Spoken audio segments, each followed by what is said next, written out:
Hello, good people of YouTube. Sealord here, and today we are going to be looking at a ship that a very large number of players are more than likely trying to acquire at this moment through either grinding out the Santa containers or just throwing money at the game. A ship that is very famous and is understandable why one would want to attain the in-game version of it. And that is, of course, the ship you're seeing in the background right now, the Enterprise. Now, the Enterprise is, of course, a very, very famous historical ship, very, very much in the North American server with the American audience with their service record during World War II. So it's very understandable just from that aspect alone why one would want to, steer an Enterprise into their port.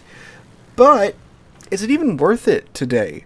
Now, the Enterprise has a pretty long history with the game. She was released before the CV rework, and she was, well, a little cracked. Back in the day, in the RTS CV days, it was nothing for an Enterprise to just absolutely murder an entire flank, if not an entire team, by herself. She was exceptionally strong with her ability to simply just remove ships at a whim's notice, thanks to, in large part, her AP bombers. And still today, her AP bombers are one of her strong suits. Ironically enough, in the background match that I was in, there wasn't a lot of cruisers, and that's what they're best used against, so I didn't really get to use one of her best squadrons that much in this gameplay because, yeah, matchmaking gave us a double CV, double sub game, which, yeah, that happened. But anyway, so she's great back in the day at absolutely removing cruisers. The RTS CV days, there wasn't a whole lot you could really do back then unless you were, full tilt A build, and then you might stand a chance against the Enterprise. Now, moving forward though, post CV rework in her, well, closer to her present state, I should say, she was still quite good, and I picked her up just before the CV rework and before they pulled all the premium CVs from the shop, so I had her in the days after the CV rework, and she was still very, very good. In particular, her HE rockets were fantastic.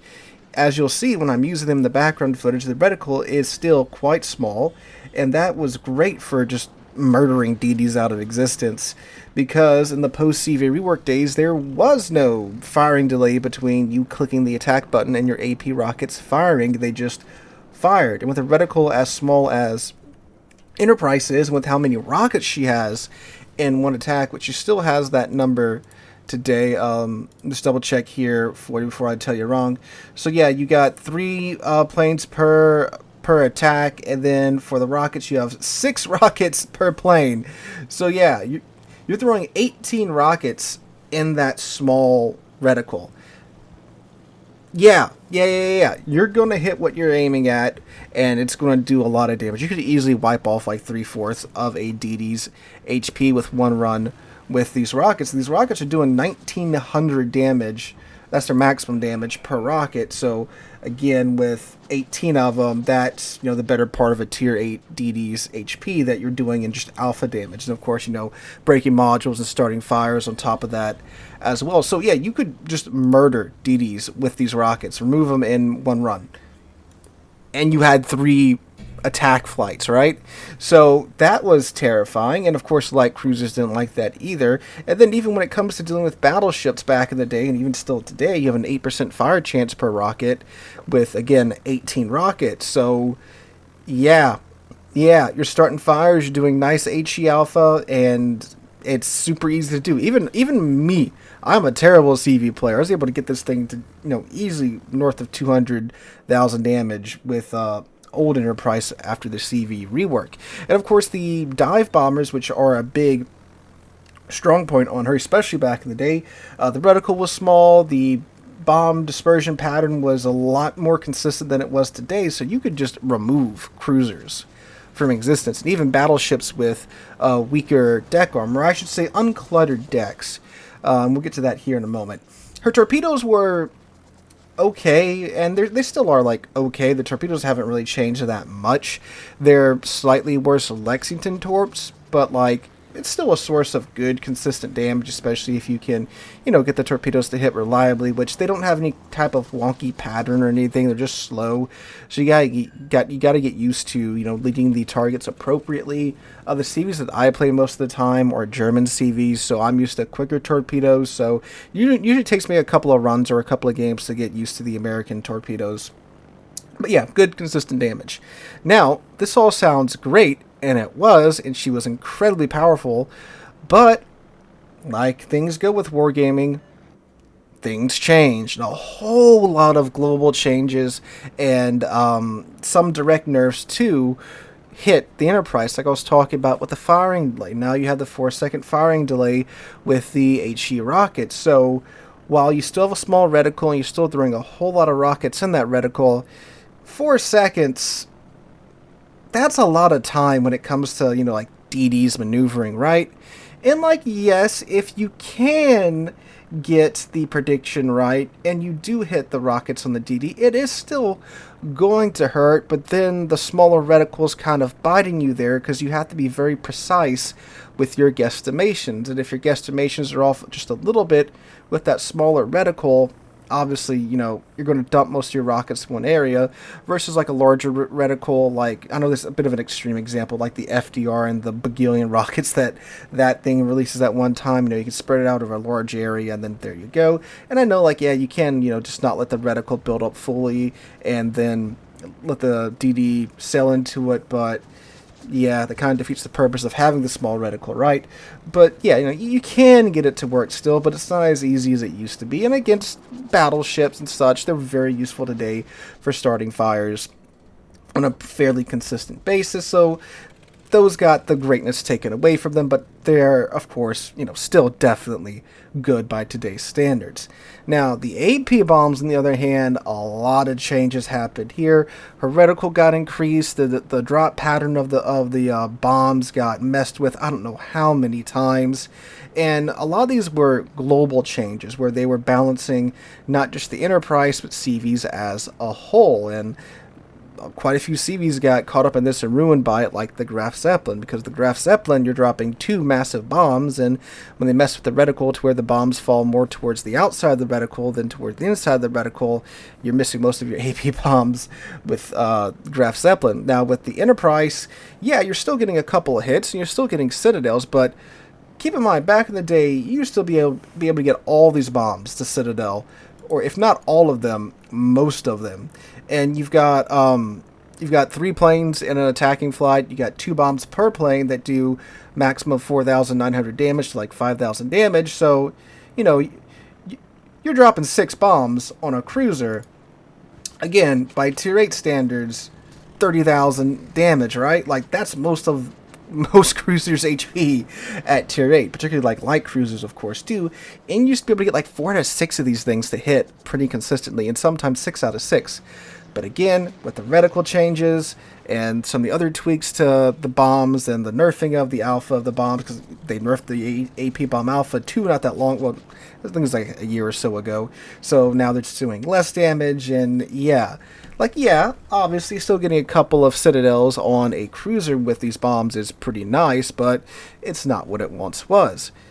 And again, like against battleships with less cluttered decks, where you won't just shove them all into the superstructure.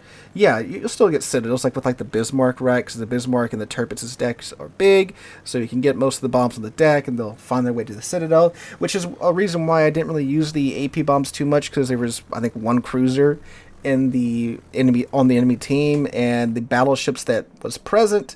They were, those dreadnought style battleships with the huge superstructures, and trying to get the bomb to go, around the superstructure. It's just luck of the draw at that point. So it's better off just to use like the HE rockets and the torpedoes, in my opinion, at least. So yeah, now if the bombs are consistent, yeah, that's a bit of a different story. So that's just the main changes. Of course, there were several speed changes to the aircraft where they're a lot slower now, so it takes longer to cycle your planes. And yeah, now the Enterprise herself, it's still, in my opinion, one of the better Tier 8 CVs. And again, I'm a terrible CV player, but like, it's still a very strong CV, and I'm still able to come easily top 5 of the leaderboard with the ship. However, in order to get this ship, you have to get lucky with the Santa container roll, right? Like, there's a lot of ships in the Santa containers now. And the Enterprise is, of course, on the rare ship list. So, you have to get lucky enough to roll a selection off of the rare ship list.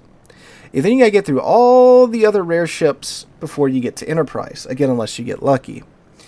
And, yeah, that's going to be quite a few Santa containers. Again, unless you're lucky. Which means there are players that are spending several hundred, if not... I can pretty much guarantee you there's somebody out there that probably dumped a couple $1,000 in the game to get the Enterprise. I know it sounds insane, but I've witnessed a dude blow $3,000 or $2,000 to get Musashi before. So, this is entirely within the realm of possibility. Now, if you get the Enterprise, obviously, like I said, she's one of the better Tier 8 CVs, among the best Tier 8 CVs, but it's not worth throwing hundreds and thousands of dollars at the game to get her. And keep in mind, too, we do have some big CV changes coming down the road. Wargaming released that dev blog, was it last week, where they're going to be tweaking CVs even more now. And who knows what might happen to the Enterprise after that. So, if you do want to get the ship, I do hope you get it, right? But, like, don't drop $2,000 on the game to get a pixel boat in a game that is eventually one day going to shut down. Like, there's no way you can get your money back. You can't sell it. Well, you're not even supposed to sell your account right now, but, like, you can't sell your account or, like, you know, ask for a refund on your account when the game does eventually get shut off, right?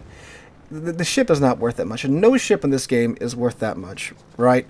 It's a lovely ship if you get it. It's a historic ship. I understand why so many players do want to get it. There's also the weeb factor in there too. But, like, it's not as good as it once was. It's not as crazy as you've seen on the old clips on YouTube and the old clips on Twitch and all that jazz.